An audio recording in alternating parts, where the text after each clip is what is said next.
C'est un nouveau-né de la littérature camerounaise qui a été présenté au grand public ce mardi 25 février 2020. Pachatoumka, un recueil de 17 contes publiés aux éditions Aphrodite.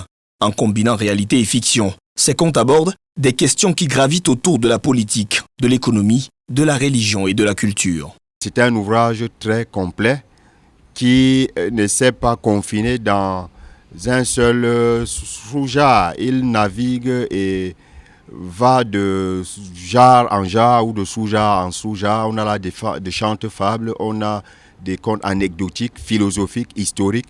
Pachatoumka est la parfaite illustration de ce que nous voulions, n'est-ce pas, faire un clin d'œil à ce devoir de mémoire.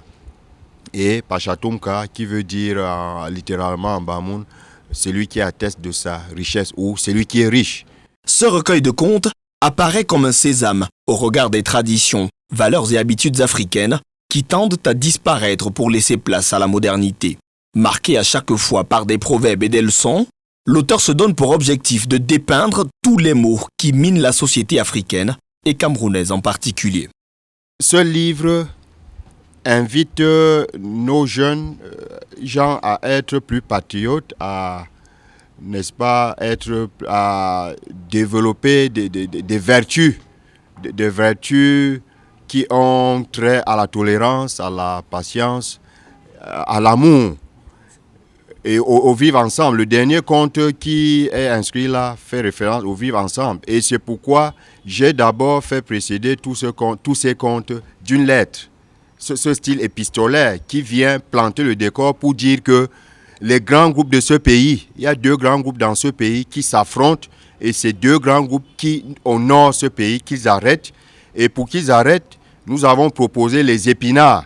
Nous, les épinards renvoient simplement à cette classe de Camerounais qui ont des problèmes pour se vêtir, se nourrir, manger, envoyer les enfants à l'école et qui se recrutent dans des minorités moins visibles. Après La démocratie de la Calmancie, publié en 2014 chez l'Harmattan, Moussa Mboué, qui est à son deuxième ouvrage, a fait ses études littéraires négro-africaines à l'université de Yaoundé 1.